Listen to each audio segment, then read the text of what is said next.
Amém, glória a Deus. Vamos começar em nome de Jesus, né? Esperar o povo abençoado chegar. Deus é bom demais. E a gente já vai dar início. Amém. Aí vocês só vão me dando um toquezinho aí, né? Se o áudio tá bom, a imagem tá boa, se não tá tremendo, se não tá travando. A gente vai tentando ajustar por aqui.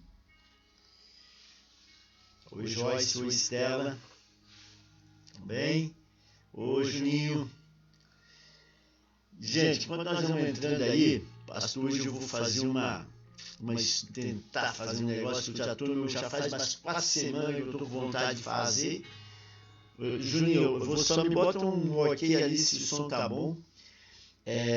Eu tô com já quase semana que eu tô tentando assim para fazer e eu não tô tendo coragem, mas hoje eu vou me encorajar.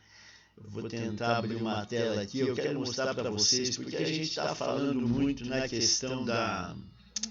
A gente está falando muito... Tá com eco? Como é que pode ter eco? A gente está falando muito na questão da... A gente está falando muito na... A gente está falando muito na questão da... E agora, Juninho? Melhorou? A gente está falando muito na questão da purificação, né? Eu quero mostrar, eu queria mostrar porque é muito legal isso que eu tenho aqui, mas às vezes me dá uma travada e eu não consigo, mas eu vou tentar. Hoje eu vou usar, eu vou ousar mostrar. Deixa eu ver se a gente vai conseguir. Se não der certo, a gente para e voltamos. Mas eu vou tentar mostrar essa questão da purificação, como que era feito, né? Como que era feita essa questão da purificação. Deixa eu ver aqui. Ok, deixa o pastor tentar. Vamos tentar. É uma experiência, mas eu creio que...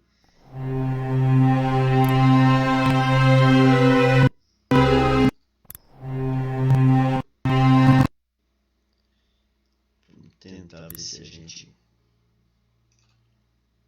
Ok, deixa eu ver aqui. Esplanada do templo. Amém. Gente, então tá tudo certo aí? Deixa o pastor tentar agora compartilhar aqui. Vamos ver o que a gente consegue fazer.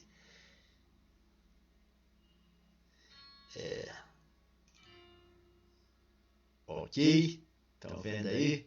Então a gente está no templo, né? Deixa o pastor ver. Ok, perfeito. Amém. Oi, Everton. E agora, melhorou o eco? Não sei por que está dando eco, gente. Vamos tentar. Amém? Tá tudo certo aí? Então a gente está no templo. Eu quero mostrar isso para vocês porque nós estamos falando aí muito de... Estamos falando, né, da Páscoa, né? E que o povo judeu, né? Que o povo judeu ele ia nessa semana, né? Que o povo judeu ele ia na semana da Páscoa, ele ia uma semana antes para passar para o ritual de purificação, né? Então a gente falou isso.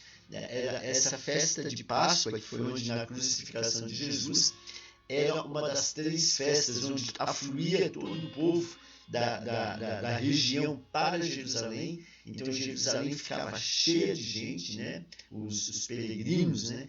E eles iam na Páscoa uma semana antes, muitos, né, que era justamente para passar pela purificação. O que eu quero mostrar para vocês aqui era justamente esse processo da purificação onde era feito. Tá? Então, deixa o pastor abrir aqui. Nós vamos para o portão de Judá, né?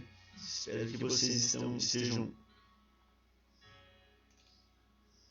Deixa o pastor. Aqui, eu acho que agora vocês estão vendo, né?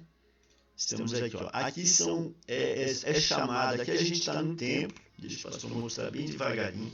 Nós estamos aqui, ó, em Jerusalém, na época de Jesus, na frente do templo. Amém? Jerusalém, época de Jesus, na frente de uma réplica, né, do templo, inclusive, né, com o tamanho, mais ou menos o tamanho original, assim, né, dá uma ideia do tamanho que era, né, o tamanho que era o templo na época de Jerusalém, né, o templo lá de Herodes, sabe, na época de Jesus e na época de, né, lá em Jerusalém, na época de Jesus. Então aqui a gente tem uma ideia. Aqui são chamado, né, a plaza, né, dos portões de Judá, a profetisa, né? Então entrando por aqui a gente tinha um acesso ao templo. Então aqui a gente está meio que na primeira parte, assim, né? Na primeira entrando no templo. E aqui o pastor quer mostrar isso aqui para vocês. Tá vendo essas 3 portinhas aqui, ó? Então aqui ficava cheio de gente, né? Onde eu estou mostrando, ficava cheio de gente.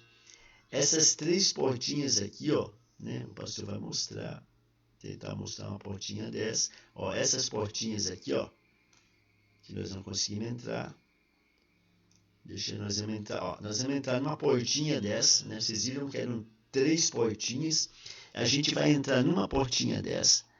E olha aqui, ó, a gente está entrando agora numa sala de banho para purificação. Tá vendo? Ó, como é que era? Era de baixo, então ela entrava por aquelas portinhas. Ela ficava numa parte, né, inferior do templo, digamos assim, no primeiro piso. Então, aqui, os judeus, eles entravam e eram cheios de piscininhas, tá vendo ali, ó? Uma piscininha, ó, com água, né? E aqui, literalmente, eles se lavavam, eles passavam, né, pela purificação, para depois daqui eles irem, né, e continuarem o ritual, irem no templo, prestar seus serviços, né, no templo. Amém? Então, ó, aqui passa. Então, os judeus, eles passavam justamente por esse banho, né, chamado de purificação, antes de entrar para o templo. Vocês estão vendo? Olha o tamanho, ó. Era cheio dessas piscininhas aí, ó. Eram cheias dessas piscininhas. Eu espero que vocês estejam conseguindo assistir. Ó, cheio de piscininhas. E também, né, os historiadores, né, eles... conforme eles vão escavando nessa parte do templo, né, eles descobriram que havia dessas piscinas, né, nessas piscinas haviam 2 pisos. Aqui é o piso superior, justamente, né, haviam esses 2 pisos que era justamente, né, essa parte, né, para a purificação, tá vendo? Então a piso de baixo, onde a gente estava, né, aquele corredor todo embaixo, e havia também um corredor todo em cima que os judeus eles se purificavam. Aqui era cheio de piscininha daquele tipo lá que passava. E aqui depois a gente pode até olhar, né, deixa o pastor mostrar aqui para vocês, ali desce onde a gente estava. Deixa eu só mostrar aqui, ó, porque, ó, aqui tinha a escada e essa escada aqui, ó, subia para o telhado. Então aqui nós estamos vendo Jerusalém visto dos telhados do templo, né? Há uma teoria, há uma história que quando Jesus foi crucificado, os apóstolos eles estavam reunidos neste lugar aqui onde a gente está agora, né, no telhado do templo. Eles estavam aqui orando, né, nessa região aqui, ó. Isso é uma história, assim, né? eles estavam nessa região orando a Deus. Foi quando Pentecostes, né, veio. Daqui Pedro, ele orou, né, pregou, onde foram convertidas aí 3.000 almas. Aqui a gente está vendo Jerusalém de cima, tá vendo? Jerusalém, olha, ali embaixo as muralhas de Jerusalém, então Jerusalém toda murada, ó, e ali embaixo está Jerusalém, tá vendo? Ó, lá está Jerusalém, na época de Jesus. Eu estava, antes de entrar aqui, eu estava olhando, a gente falou que é Páscoa, né? E as ruazinhas, né? As ruelas ali de Jerusalém, como elas eram pequenas, estreitas, aqui eu não tenho a entrada triunfal, mas eu tenho aqui Jesus, o caminho da cruz. Deixa eu mostrar aqui o caminho da cruz. Caminho de Jerusalém, ó, o caminho da cruz. Aqui a gente já vai ter uma ideia só, né? A gente pode ter uma ideia aqui, né? Olha como eram as ruazinhas, ó, tá vendo? As ruazinhas, então aqui a gente tem o caminho da cruz. Olha como eram as ruazinhas na época de Jesus. Por isso que eu falei, eram ruazinhas estreitas, né? Ruelinhas, e essas ruelas aqui, nessas ruas, elas ficavam cheias, né, de pessoas, né, que justamente vinham para a Páscoa, entende? Ó, então aqui a gente está caminhando nas ruas de Jerusalém na época de Jesus. Aqui é o caminho da cruz, ó, ali saída da cidade, tá vendo? Aqui, ó, é a saída da cidade. Então aqui as ruazinhas de Jerusalém. Amém, queridos? Tem várias coisas aqui desse programinha que a gente pode explorar. É legal porque a gente tem uma ideia, né? Uma ideia de como era na época de Jesus, né? Então a gente explica, fala, e é legal que a gente mostra como era. Eu acho muito interessante. Eu estava com muita vontade, mas esse sistema ele trava. Então eu estava com medo de travar e acabar de a gente não conseguir caminhar. Amém? Glória a Deus. Então vamos lá, gente. Está feito, está dado o recado. Continuamos então. Amém. Ei, papazinho querido. Glória a Deus. Deixa eu fechar ali. Ok. Deu para entender, gente? Espero que, né? Espero que tenha. Espero que eu tenha conseguido aí o êxito na minha tentativa. Amém? Glória a Deus. Vamos continuar então? Muito bem, nós estamos vendo, né? Deixa o pastor organizar aqui, liberar aqui, organizar aqui. Aqui essa segunda tela. Eu ia apresentação. Ok, fechou? Então, vamos lá. Então nós estamos vendo, né, João capítulo 12, estamos aí na entrada triunfal, né, que a gente conversou na última terça-feira. E o que eu falei, né, o que é a proposta de hoje, né, como eu disse, é a gente dar um pause, né, nessa entrada de Jesus, é a gente dar pausar essa entrada e a gente dar uma sobrevoada, né, de como é que era a situação naquele momento, né? Como que era, o que aquele povo que estava ali saudando Jesus, né? O que aquele povo estava esperando, né? Qual era a expectativa daquele povo e principalmente, né, de onde é que foi gerada essa expectativa? Porque os judeus que estavam ali, né, eles tinham uma forte expectativa pelo cumprimento de uma profecia, né? De muito tempo essa profecia eles vinham sabe, ouvindo, né? Então ali foi o ápice do cumprimento dessa profecia e eles estavam assim ávidos, né? Estavam ávidos, sabe, pelo que estava acontecendo, felizes pelo que estava acontecendo, porque realmente era algo muito forte da parte de Deus. A entrada triunfal, o que eu preparei ali, vamos lá. Então essa aqui é uma parte, né, do ensino lá do capítulo 12, a gente dá uma pausa, né, e vamos linkar, puxar aí algo para nós enriquecer, eu creio que vai nos enriquecer bastante. Ok? Então, ó, faz parte do ensino de João 12. Então, olha só, eu quero começar com esse quadro, dê uma olhadinha nesse quadro aqui. Perfeito. Olha esse quadro aí, eu vou me tirar daqui, botar eu mais no meio, para não atrapalhar vocês. Esse quadro aqui é o seguinte, eu fiz aqui, eu encontrei aqui, né, um mapa ali, uma viagem no tempo, né, uma viagem no tempo. Agora vocês prestem atenção aqui, ó, 930, para nós entender, né, o que estava acontecendo lá. 930 anos antes de Cristo, 930 anos antes de Cristo, o reino de Salomão se divide em norte e sul. Então, aqui Salomão já pisou na bola e o reino que ele havia herdado, né, ele já dividiu o reino, ele já foi dividido em norte e sul. Antes era só Israel, era tudo Israel.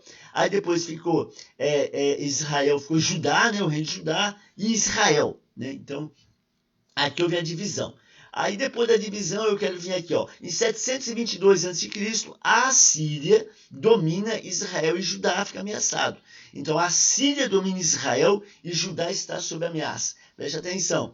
A Assíria, né? A Assíria, olha aqui, ó, em 701 anos antes de Cristo, a Assíria cerca Jerusalém, né?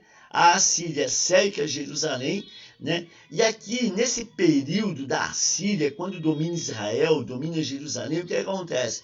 Hoje acontece muitos que judeus eles foram dispersos. Então, muitos judeus, quando Jesus, em João 4, encontra a mulher samaritana, muitos dos judeus que estavam na Samaria eram judeus dispersos dessa invasão da Assíria, 700, 650 anos antes. Entende? Por isso, e esses judeus, por eles, nessa invasão da Assíria, eles ficarem dispersos, eles fugirem ali de Jerusalém, automaticamente eles começaram a se envolver com mulheres, com outras nações, o que eles não ficaram puros. O que isso, né? Porque essa impureza, né? Essa impureza deles fazia com que eles fossem discriminados. Por isso que aquela mulher no poço, né, ela diz assim, como pode tu, sendo judeu, falar comigo, sua mulher samaritana? Porque judeu não fala com samaritano, porque eles consideravam o samaritano impuro, em função de eles eram judeus, porém, né, muitos daqueles judeus, eles haviam se casado com mulheres de outras nações, né? Então havia ali uma miscigenação, o que fazia com que eles não fossem considerados, né, no caso, escolhidos, né, considerados como o povo escolhido de Deus, porque eles haviam contaminado. Amém? Glória a Deus. Mas então, isso aqui nós estamos vendo, né, 700 anos antes de Cristo. 700 anos. Aí depois de 700 anos, olha só aqui, quando a gente vê 600 anos, 597 anos aqui, o que acontece? Jerusalém, né? O Israel, ele foi invadido agora por quem? Por Babilônia. Aí que a Babilônia, 600 anos antes de Cristo, Babilônia o que faz? Leva, né, o povo cativo de Jerusalém, de Israel, para a Babilônia. Então o povo ele vem sendo cativo, né? Quando Jesus ele apareceu ali, ó, olha 586 anos antes de Cristo, ó, Jerusalém cai sob o domínio da Babilônia. Então, quando Jesus ele apareceu, Jesus era uma resposta do céu para um estado de exílio que durava mais de 400 anos, 500 anos. Entende? Por isso, olha, e esse povo, né, essa esperança do Salvador, ela vem sendo passada de geração em geração. Então, geração por geração, pai falava para filho, pai falava para filho, filho, sabe? E vem vindo, ou seja, um Salvador vem nos salvar. O Salvador vem, sabe, nos livrar, nos libertar. Isso já fazia mais de 400 anos. Por isso que existia toda a expectativa. Por isso que quando Jesus ele adentrou, né, aos portões de Jerusalém naquele dia, realmente foi uma entrada triunfal. Ou seja, era uma resposta, né, do céu para um povo que esperava mais de 400 anos. Entende? Por isso que existia tanta alegria, né, tanta expectativa, né, naquele povo. Por isso, porque era uma espera de gerações. Aqui, ó, eu botei exílio, retorno, independência, né?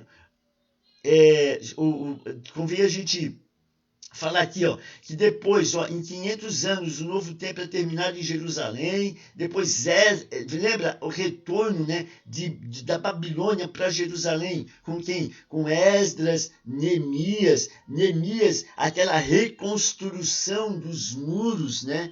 A reconstrução dos muros de Jerusalém, feito por Neemias. Depois vem Esdras. O que Esdras restaurou? Restaurou a adoração, restaurou o templo, restaurou o serviço, né, sacerdotal, entende? Ou seja, houve toda uma restauração do templo, né? Sendo que isso foi feito, né, esses 400, porém, nesse período, muitos judeus, eles, em função da dispersão, eles não voltaram para Jerusalém. Eles ficaram na região, ali na Mesopotâmia, né?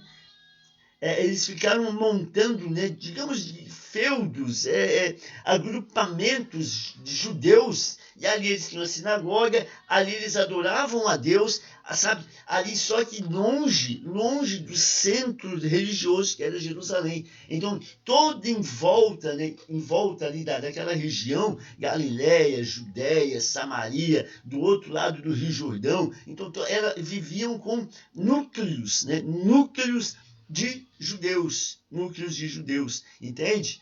E aí o que acontece, né? Onde esses núcleos de judeus, né, que foram estabelecidos pós-dispersão, né, depois com esse povo disperso, isso facilitou muito para a divulgação e essa, digamos assim, a disseminação do evangelho. Porque quando Jesus em Jerusalém, né, ele veio com essa nova ordem, ou seja, o Messias veio, o Salvador veio, o que aconteceu? Quando os apóstolos e aqueles que estavam convertidos ao cristianismo e entenderam essa volta, né, essa resposta do céu para a terra, eles saíram, né, pregando essa verdade, pregando essa boa nova, onde, né, que já, em função de existirem esses núcleos montados, sabe, nessas regiões, eles iam na sinagoga e olha, aquilo que vocês estavam orando aconteceu. E aí eles testemunhavam o que Jesus fez, testemunhavam os milagres de Jesus, testemunhavam a ressurreição, e ali o evangelho ia sendo propagado. Entende? Então era uma resposta aí de 400 anos. Aquela entrada triunfal era uma resposta. Só que um detalhe, né? O que aquele povo todo, eles estavam esperando esse libertador, como se fosse... E a Páscoa, né? A Páscoa foi muito pontual, a Páscoa, porque a Páscoa, para o judeu, ela representava a libertação.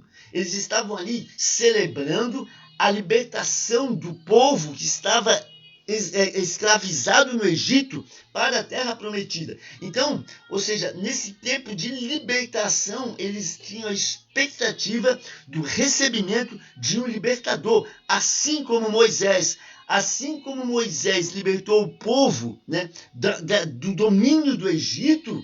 Lá eles estariam esperando um novo Moisés que libertasse o povo do domínio de Roma. Entende? Ou seja, a gente vai ver depois, eles continuavam ali, mas eles continuavam exilados. Por quê? Porque eles continuavam sob o domínio de Roma. Então eles continuavam, sabe, tendo, digamos assim, não prestando uma adoração a Deus de uma forma livre, de uma forma espontânea, porque sempre, sabe, eles estavam sob o domínio romano. Né? Tudo teria que prestar conta a Roma. Roma mandava, né? Roma mandava. Inclusive, a gente até viu um dos fatos preponderantes, né, que levaram à crucificação de Jesus foi justamente isso. O medo que os saduceus tinham, o medo que o sinédrio tinha, com o aumento com o aumento da popularidade de Jesus, o que ia acontecer? Roma iria pegar, né, iria começar a tentar de alguma forma se contrapor, né, a esse movimento que estava acontecendo. E aí o medo deles era isso. Se Roma começa Cristo, Jesus, esse cristianismo começa a crescer demais, isso Roma, eles vão vir contra nós, vão destruir o templo, vão, sabe, porque a questão da religião estava sendo coordenada por judeus, aí Roma vem, tira o que nós já temos, entende? Ou seja, tira a nossa liberdade, tira o nosso... Então existia todo esse contexto rolando nesse cenário onde Jesus aparece agora montado num burrinho, né? Montado ali num burrinho. Amém? Muito bem, deixa eu continuar. Aqui a gente vai ver, ó, em 63 anos antes de Cristo, estou mostrando para vocês ali, o que aconteceu? O general romano Pompeu conquistou a Judéia. Então, ou seja, né, Jerusalém estava sob o domínio romano há 63 anos antes de Cristo. Amém? Ou seja, né, 66 estava sob domínio romano. Ok? Agora... deixa eu ver a próxima tela que eu tenho. A vida aí já é Jesus, né? 65 a 6 anos Jesus nasce, aí começa, né, o ministério de Jesus. Então, mas o que eu queria mostrar era justamente nessa primeira parte, né, a expectativa desses 400 anos, né, que a gente viu no anterior, ó, 400 anos, né, de escravidão, né, 400 anos de exílio. 400 anos. Embora eles estavam voltando livre para Jerusalém. A gente não era, mas eles, intelectualmente, eles continuavam exilados. Porque eles estavam debaixo de um domínio de um povo pagão, que eram os romanos. Aí mas a gente vai ver isso na frente. Então essa é a entrada triunfal de Jesus, né? Quando Jesus... aqui a gente até falou isso, ele estabelecendo uma nova ordem, né? Porque esse povo esperava um líder, né? Essa entrada triunfal, naquele um cavalo, o líder, entende? Ele bem trajado, eles esperavam assim, só que o nosso Jesus, um modelo, ele entrou, né, sentado num burrinho, né, sentado, sabe,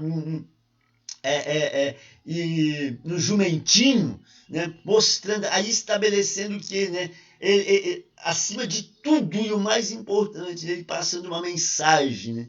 Eu acho que essa entrada dele foi passando uma mensagem, sim, a mensagem desse nova ordem, né? A mensagem desse libertador, dizendo assim, olha, nos levando nos trazendo uma mensagem de paz, uma mensagem de humildade, né? Ou seja, uma nova ordem está sendo estabelecida. O Filho de Deus agora vem trazendo, né, uma ordem, uma mensagem de humildade e de paz. Então todos aqueles que a gente vê ali, eles estavam esperando na cabeça deles, né, esse libertador, né, esse libertador que fosse o que? Tirá-los das garras, tirá-los do domínio romano. E no entanto, o nosso libertador, ele, né, aparece, ele triunfa, ele anda na cidade de Jerusalém montado no jumentinho.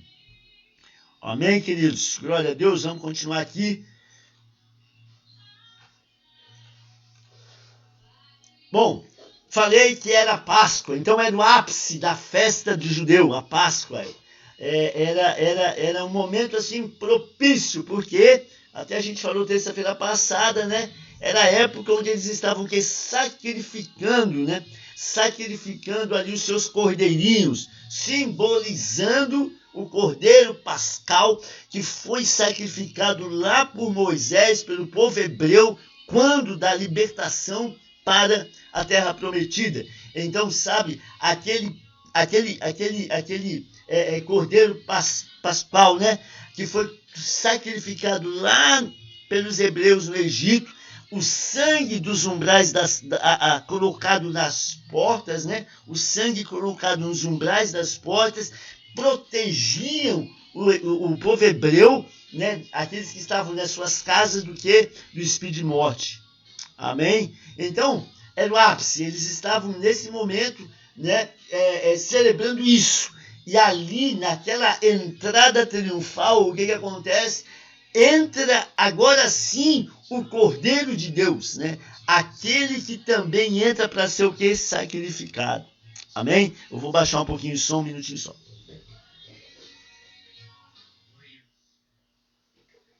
Está me atrapalhando aqui. Entende? Aí entra o que? Entra agora sim o Cordeiro de Deus, né? Para ser sacrificado. Então, olha como tudo é intencional, como todo o movimento do céu. Por isso que a gente tem estudado João, né? Tantas vezes, não é chegada a hora, não é chegada a hora, não é chegada a hora. Porque essa era a hora, né? Jesus várias vezes, ele não foi porque não é chegada a hora. Eles queriam matar, mas ele saiu porque não era chegada a hora. Tudo foi feito, tudo foi formatado, montado, né? Criado para essa era a hora. Páscoa, sacrifício dos cordeiros, o Cordeiro de Deus entrando triunfalmente, né? Estabelecendo uma nova ordem. Vamos continuar. Era Pessar, né? Que eu falei, Pessar no hebraico, né? Passagem, né? Passar além, ou seja, né? Eu até botei, eu acho que era uma festa da liberdade. Eles estavam, olha gente, como é fantástico isso. Eles estavam celebrando a festa da liberdade. E toda a festa, toda a celebração, 400 anos, né, 600, 400 anos celebrando a festa da liberdade, e sempre na celebração da festa da liberdade, de geração em geração, com a esperança, né, que um dia nós seremos libertos novamente. Entende? E esse dia aí chegou com a entrada, né, do Cordeiro Pascal, com a entrada de Jesus. Vamos continuar? Liberdade. Aí eles entoavam nessa festa, né? Eles entoavam o Salmo 118, ano após ano. 400, 600 anos. Ano após ano, entoando essa festa. Salmo 118, 25 e 26. Salva-nos, Senhor. Nós te pedimos, Senhor, concede-nos prosperidade. Bendito o que vem em nome do Senhor. A vós outros da casa do Senhor, nós vos abençoamos. Hosana, Hosana, Hosana, né? O salva-nos é Hosana, Hosana, Hosana. 400, todos os anos, o povo, sabe, salmodiando, né? Salmodiando esse salmo, esperando esse dia que o libertador haveria de entrar triunfalmente, né, na cidade santa em Jerusalém e assumir o seu trono. Fantástico, e assumir o seu trono. A expectativa, então o coração deles todos pulsava por isso, porque nós seremos libertos do domínio de Roma.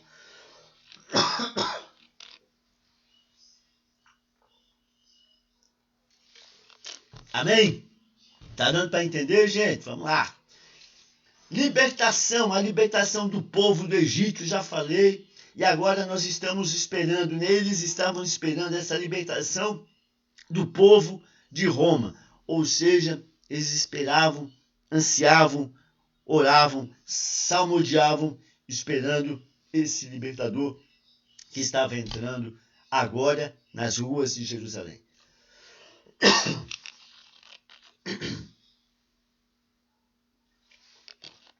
Existia ali uma falta de liberdade, né? Uma falta de liberdade. O estado de escravidão, o estado de escravidão que conhecia, era gerada pelo pecado, pela idolatria, Isso é fantástico. Olha só, cara, isso aqui é... Qual é o que eles tinham na cabeça que havia levado eles para esse estado de escravidão e de exílio? Pecado, né? Eles tinham dois modelos. O modelo de Adão, né? E o modelo de Adão e o modelo de Israel. O modelo de Adão, né? O exílio de Adão da terra prometida em função do pecado. Então Adão ele foi exilado, ele saiu do Éden, ele foi expulso do jardim em função da desobediência. Isso é o modelo. Ou seja, olha, Deus não se agrada da desobediência. O primeiro modelo que a gente teve foi Adão, foi expulso, desobedeceu. O segundo modelo que eles tinham é o exílio de Israel para a Babilônia. Provocado pelo quê? Provocado pela adoração de outros ídolos, provocado pela idolatria, provocado, eu botei aqui, ó, deixaram de amar a justiça, deixaram de amar a Deus, deixaram de amar a misericórdia, deixaram de andar em humildade, sabe? Deixaram de prestar culto a um único Deus, se prostituíram. Aí Deus fez o quê? Tial largou, Babilônia foi, deixou eles, Babilônia levou eles exilados. Amém? Então, o modelo mental que eles tinham era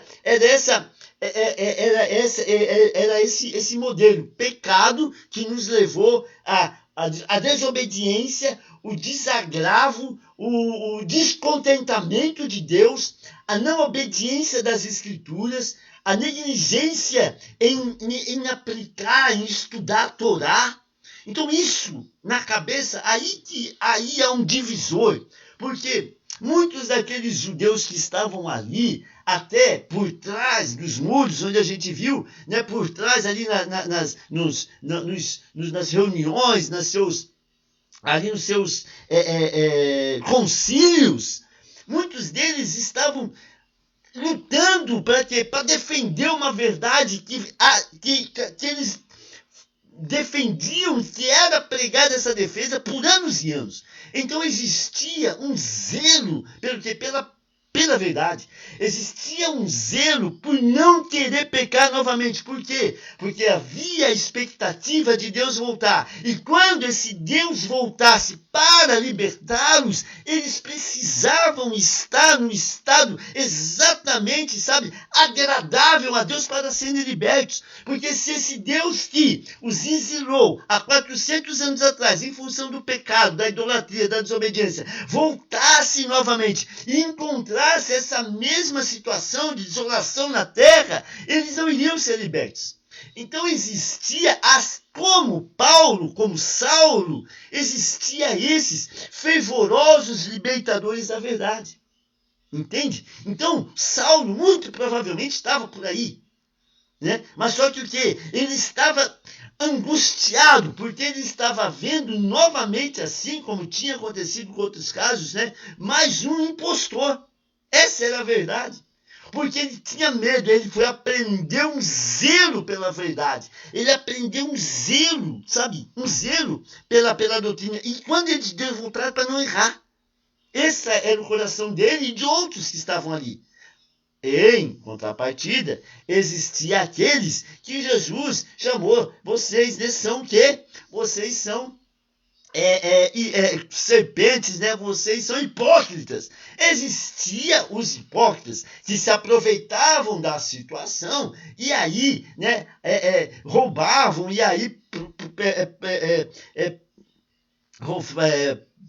no templo, né, pecavam no templo e sabe, ou seja, para o seu próprio bem. Então existia dois modelos. O modelo de eu querer me defender, então eu não vou estar apoiando essa verdade, porque isso vai afetar a minha maneira de viver, embora isso seja cumprimento de profecia, mas se essa profecia realmente for verdade, isso vai atrapalhar completamente o meu modo de viver. Então é melhor eu mandar ou se articular a morte dele, eu mato esse mito que está nascendo, entende? Do que, né, eu tenho que me mudar completamente a maneira de pensar, a maneira de viver, a maneira de me portar. Porque agora, como é que eu vou?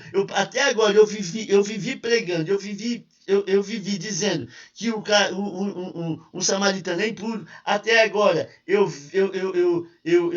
vivia pregando, né, que que o leproso era impuro, não era, sabe? Eu vivia pregando que, ou seja, eu vivia excluindo as pessoas. Até agora eu vivia roubando tempo. Agora, como é que esse cara vem, né? E me fala tudo o contrário do que eu faço. Agora eu tenho que andar com o pecador, tenho que sentar com o pecador, eu tenho que perdoar a prostituta, agora eu tenho que pousar aqui, o cara que roubou pra caramba, agora eu tenho que ir lá e perdoar ele. Ou seja, tudo errado, né? O menos é mais, né? As minhas roupas aí caríssimas, mas agora não, porque cara humilde. Ou seja, cara, tudo... eu andava nas ruas, né? Eu era aclamado como super religioso, cara que entendia. Agora não vou ser mais, porque agora é o seguinte, né? Agora é uma nova ordem, então eu tenho que me humilhar, eu tenho que ser humilde, eu tenho que ensinar em humildade. Ninguém é melhor do que ninguém, né? Cara, muda tudo. É uma desconstrução mental. E os caras tinham que estar com o coração aberto para essa desconstrução. Entende? Ou realmente a solução é qual? Vamos matar Jesus. Né? A solução é essa, vamos matar porque não tem jeito, cara. Vamos matar, vamos mandar matar porque ele tá bagunçando o nosso negócio. E outro lado, tinha aqueles zelosos. Não, vamos matar porque ele está realmente... não é isso que a gente aprendeu. Amém? Ok? Então, esses são os dois modelos, né? O modelo que eles tiveram é o modelo do pecado. Deixa eu ver, o que mais que nós temos? Falta de liberdade. O resgate do ser humano, né? Esse processo de resgate era desde o início, desde o começo, né? O Senhor estava planejando esse processo, Deus estava planejando esse processo de resgate. Né? O início de um longo propósito de retificar o ser humano, para no fim retificar o mundo mais uma vez. Então, aquilo que estava acontecendo, esse resgate, né? Esse resgate que estava acontecendo era absolutamente, né, o cumprimento de um propósito, né, de anos, de milhares de anos do Senhor para resgatar o povo, para resgatar aqueles que são seus, das garras do pecado. Alguns judeus haviam retornado para a Babilônia, já falei, retornado da Babilônia, né? Outros ficaram dispersos, ou seja, espalhados pelo mundo ali, pela redondeza, né? Já falei isso. Subia um clamor de geração em geração, já falei também, um clamor de geração em geração. 400 anos haviam se passado da Babilônia até ali. Então, realmente, é um clamor pela libertação, é um clamor pelo recomeço, né? Era um clamor por essa vinda do Messias. E naquela hora ali, a entrada dele era uma resposta a esse clamor. Por isso que estava todo mundo, Hosana, Hosana, Hosana, bendito que vem em nome do Senhor. Agora vai. Aí, 5 dias depois, crucifique-o. Crucifique-o, né? Por quê? Porque não era isso que a gente pensava que era, porque não estava de acordo com o que a gente havia aprendido. Vamos lá, continuamos. Eles ainda estavam exilados, não apenas geograficamente, mas estavam exilados na mente e no coração. Estavam exilados por quê? Por causa das políticas, por causa das praticidades, tudo vinha de Roma, né? Roma mandava, Roma governava, então estavam exilados de espírito, exilados de carne, ou seja, eles ainda continuavam, embora teoricamente livres, mas com uma mente, né, presa a Roma. Até eu botei aqui, enquanto pagãos governavam, eles permaneciam exilados, né? Porque enquanto eles estavam sob o domínio pagão, a gente continua exilado. Enquanto soldados, aqui é interessante, porque tem um negócio que eu li, né? Ela tá assim, enquanto os soldados romanos faziam sinais, vulgarizando, né? Ria, fazia sinais vulgares, né? Enquanto o judeu adorava no santo lugar, Israel permanecia exilado. Enquanto um soldado romano, né, fazia, brincadeiras, chacotas, né, enquanto os judeus estavam adorando, os judeus estavam prestando culto, eles permaneciam ainda exilados. O exílio era o resultado da idolatria de Israel. Israel não precisava, isso também é legal, Israel ele não precisava somente de uma nova Páscoa. Ou seja, Israel ele não precisava somente, né, de uma libertação, de uma nova libertação. Israel, naquele momento, né, ele precisava era de um novo plano de resgate. Eu botei aqui, Israel precisava de perdão. Porque perdão em função do pecado, dos pecados que o levaram, né? Dos pecados que o levaram a esse estado de exílio, os pecados que os levaram a esse estado de escravidão de 400, 600 anos atrás. Então ele precisava do perdão. Por quê? Até eu botei aqui, eu acho, porque quando esse estado de conflito que viviam só era amenizado pelas palavras do profeta. Então eles viviam com a palavra profética. Consolai, consolai o meu povo, diz o vosso Deus. Então, essas palavras de Isaías eram palavras que os alimentavam na esperança. Entende? Os alimentavam na esperança. Olha, embora eles viviam exilados, embora eles viviam em conflito, embora eles viviam mentalmente presos, embora eles viviam naquela situação sendo governados por Roma, só que palavras de profetas, palavras ditas por anos e anos e anos, alimentava a chama da esperança, alimentava a chama que um dia iria vir o Salvador. Né? E essa palavra de Isaías 40, versículo 1, né, que diz: consolai, consolai o meu povo, diz o vosso Deus. E na sequência ele diz, fala que viria o Salvador.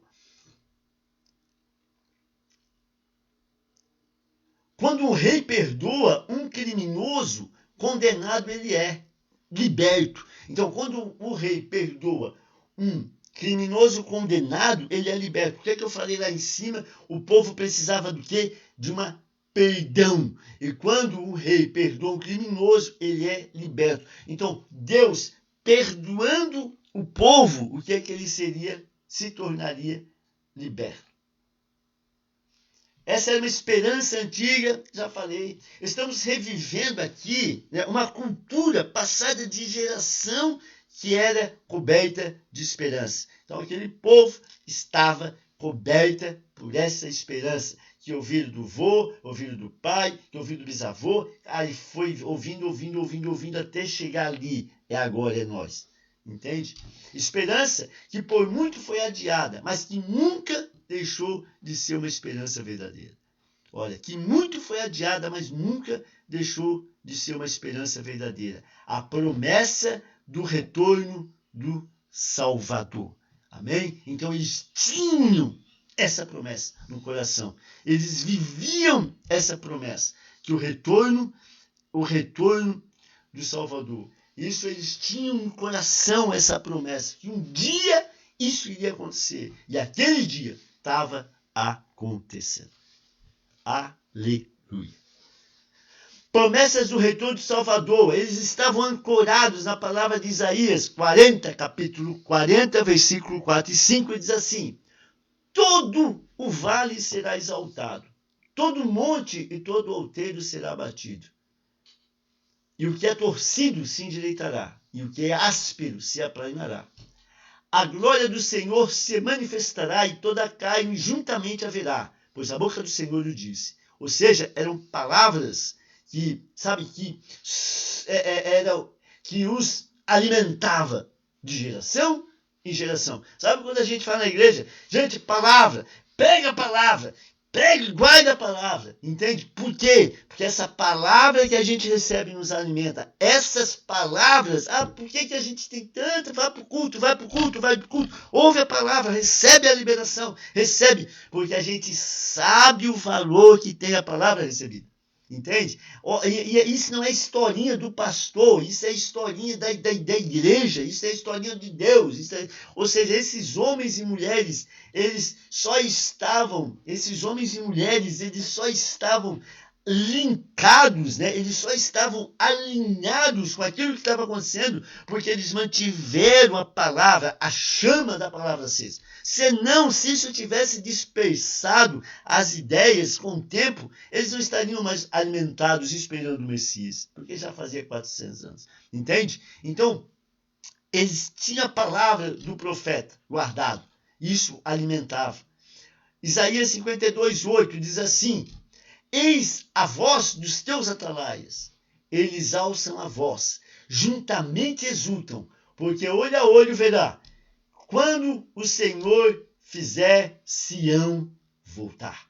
Amém? Olha, né? Eis a voz dos atalaias. Os atalaias é aqueles que ficam, né, na torre de vigia olhando, de olho, né?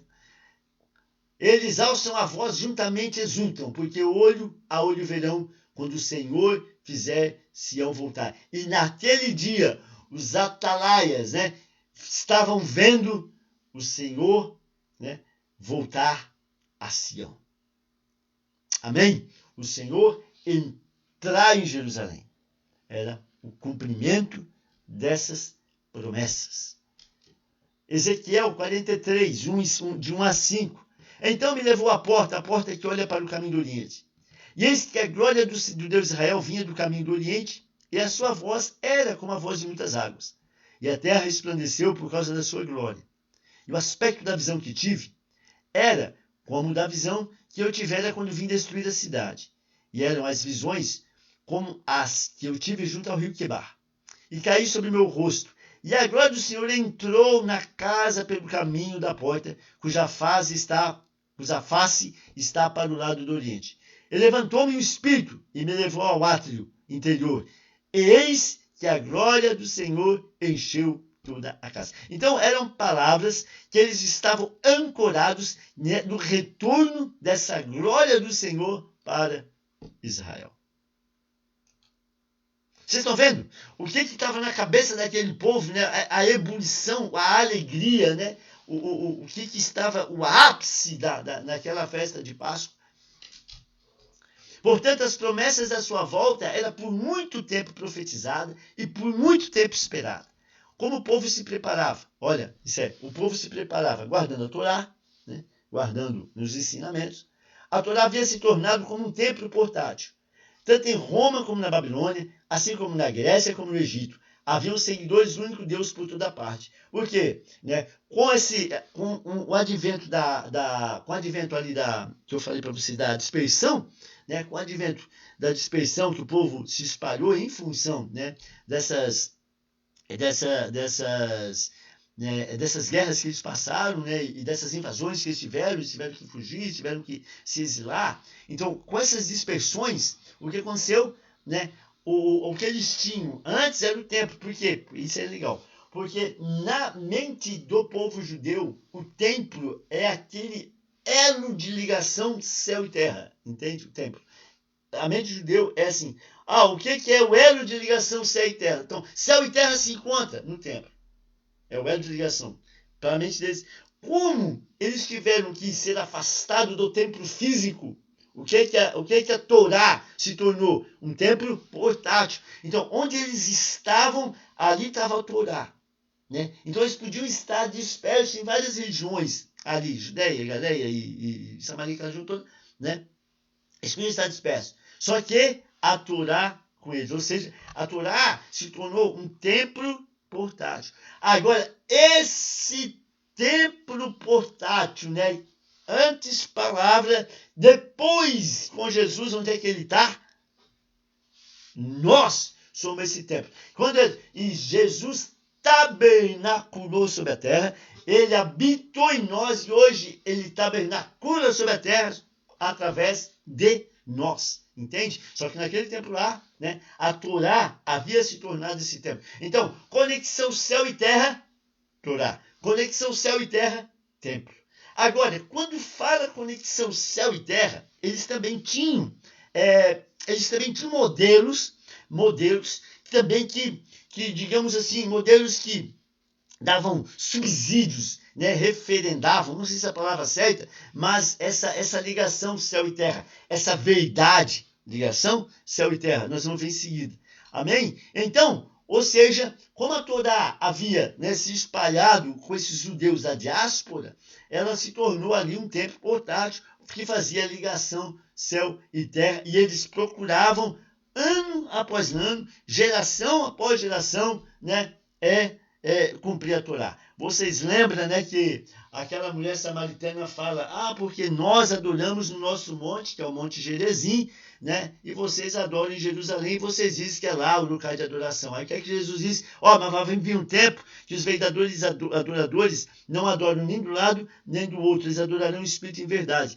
Ou seja, olha, querida, vai vir um tempo que a verdadeira adoração, ela vai ser prestada só em Jerusalém, não vai ser prestada em Gerizim. Ela vai ser prestada aonde, né, um adorador tiver. Entende? Ou seja, a adoração ela pode ser agora feita em qualquer lugar, onde existe ali sim um tabernáculo vivo, presente, que somos nós. Né? Então, por isso que ela falou, né? Porque lá em Samaria também tinha um templo, né? Em Gerizim, construído há 400 anos, construído, né, pelos judeus naquela época em Samaria. E existia outro lá em Jerusalém. Ok? Ou seja, por toda parte havia lá, né, essa ebulição, né, ebulição de judeus ali pela terra, por aquelas partes. Né? Continuamos. Eles criam nessa fusão, céu e terra, né, balizado pela constante observação de jejum, oração, cumprimento dos preceitos da Torá. Então o judeu, ele vivia, né, ele cria nisso, nessa fusão céu e terra. Deixa eu ver o que é que nós botamos mais aqui. Havia um entendimento de que nesses preceitos, um adorador podia ser arrebatado aos céus ou receber revelação ou visões celestiais. Então era legal isso. Por quê? Porque eles tinham modelos. Deixa eu ver se eu botei os modelos. Modelos que eram baseados. Eles tinham modelos que os adoradores, aqueles que tinham um coração íntegro, um zelo, eles poderiam sim, né, ou ser arrebatado, como aconteceu com Enoque e com Elias, ou ele poderia sim, né, receber visão, como aconteceu aqui no caso Abraão. Olha só em Gênesis 15, versículos 7 a 21. Diz assim: disse-lhe mais: eu sou o Senhor e te tirei de Ur dos Caldeus, para te dar a herança dessa terra. Perguntou-lhe Abraão: Senhor Deus, como saberei que hei de possuí-la? Respondeu: toma uma novilha, uma cabra, um cordeiro, cada qual de 3 anos, e uma rola e um pombinho. E tomando todos os animais, partiu-os pelo meio. Bom, aqui vocês, depois ele sacrificou os animais, né?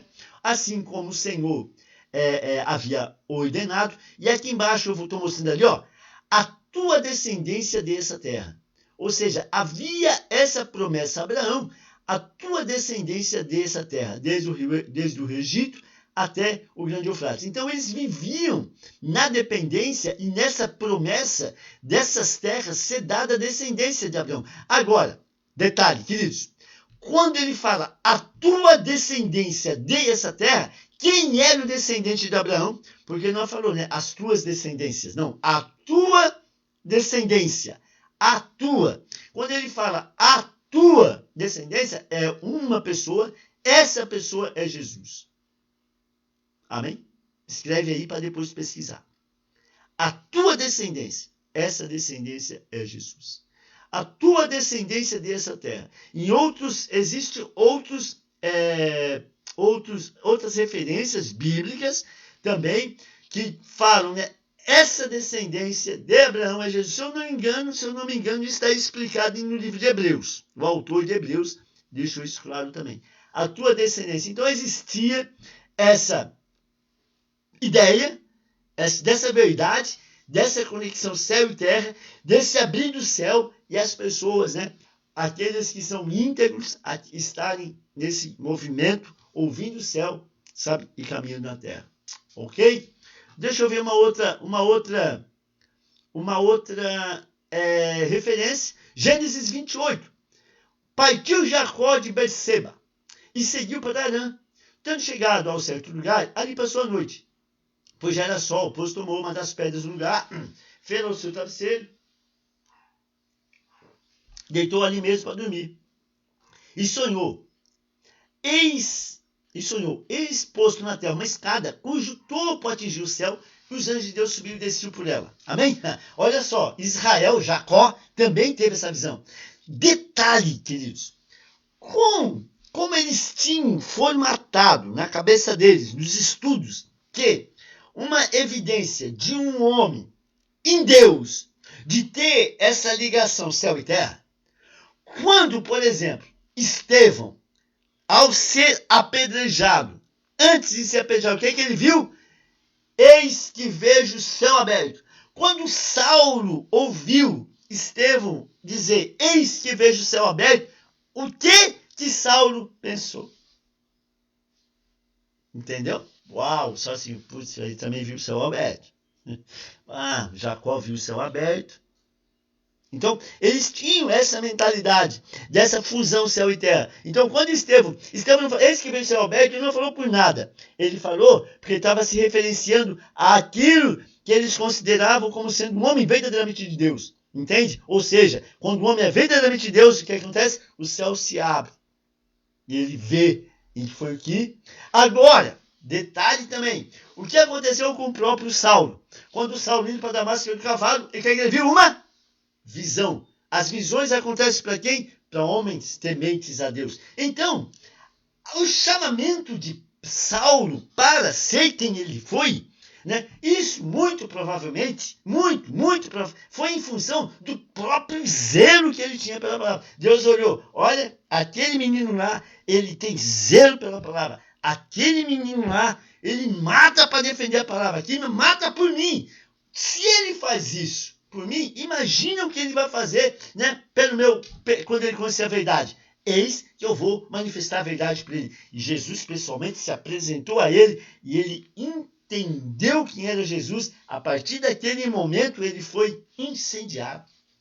Ele teve que a visão. Agora, tudo indica que o advento dessa visão, o advento desse encontro pessoal com Jesus, foi que em função do zelo que ele tinha pela verdade. Agora, tu zela a verdade? Muito bem. Então, esse zelo que tu tinha, eu vou te fazer agora pregar para os gentios a minha palavra. E ele ficou incendiado e com o mesmo zelo ele ficou pregando. Lembra que ele escreveu numa das cartas dele, né? Que ele subiu o quê? Ao terceiro céu. Até ele nem diz ele que foi ele, né? Nem foi isso. Não, ele nem falou isso. Este subiu ao terceiro céu com toda a naturalidade, sem querer se pagar. Eu acho que foi para Roma, né? Romano, Coríntios, sem querer se pagar. Se vocês olharem, vocês vão ver a humildade que ele declarou quando ele disse que ele subiu ao terceiro céu. Né? O coração me disse, olha, como eu não quero me pagar com isso, mas, cara, eu sei. Né? Então, continuamos. Modelos. Tá aqui, modelos. José, outro modelo que tinha. José interpreta as sonhos do céu de Faraó. José, depois, interpreta o sonho do próprio Faraó.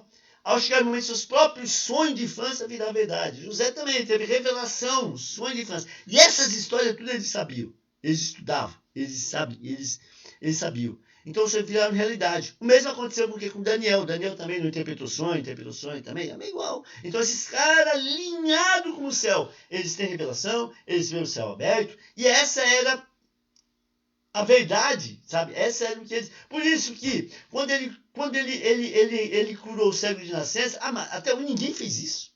Então é possível tu curar um cego de nascença, cara, alguma coisa esse Jesus tem diferente. Aí ele já arregimentou mais um monte. Acabou, o cara morto há 4 dias, foi lá e ressuscitou. Pô, mas isso aí realmente, olha, não é qualquer um que faz isso aí, o cara tem que ser de Deus mesmo. Aí, mais um monte. Tu entendeu? Ou seja, são modelos já pré-estabelecido na mente deles, né, que evidenciavam a importância do momento, hora vivido naquele dia, né, naquela entrada triunfal. Então tudo isso estava rodeando a cabeça deles. Essas coisas estavam na memória de todo judeu. Gente, deu o nosso horário, glória a Deus, passamos 10 minutinhos aí, eu acho, né? Nós vamos continuar na semana que vem, porque tem mais coisa. Mas gostaram? Eu espero ter gostado. Eu não estou conseguindo acessar aqui para ver quem está vendo, quem não está. Eu estou cego. Não sei nem se vocês estão ouvindo eu. Mas vamos ver. Eu espero que estão. Vamos que vamos. Eu fiquei aqui, estou sem. Mas talvez até eu estou falando com o computador sozinho, não tem ninguém mais vendo. Mas, amém. Eu espero ter contribuído, né? E a gente continuamos aí na terça-feira que vem. Né, espero terem gostado, né, eu achei assim muito assim, né, muito pontual a gente abrir esse espaço para falar dessas realidades que eles estavam vivendo, essa expectativa, né, que por anos foram geradas, né, e esse momento tão precioso que eles estavam ali vivenciando, que era o quê? A entrada triunfal, né? Era a entrada triunfal de Jesus, né, em Jerusalém. Amém?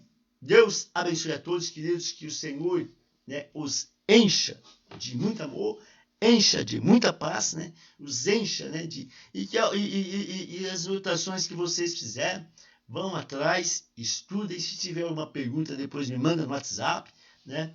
Que aí a gente vai atrás, que nós também não sabemos tudo, a gente só vai pesquisando, né? E pesquisa aqui, pesquisa lá e vai montando ali uma apresentação para tentar elucidar, né, um pouquinho aquele momento tão precioso na vida de Jesus, na nossa vida, né? Que foi a entrada triunfal. Amém, queridos? Deus abençoe a todos, em nome de Jesus. Espero aí que sejam todos abençoados, né, com essa palavra. Amém? Que na paz e Deus abençoe.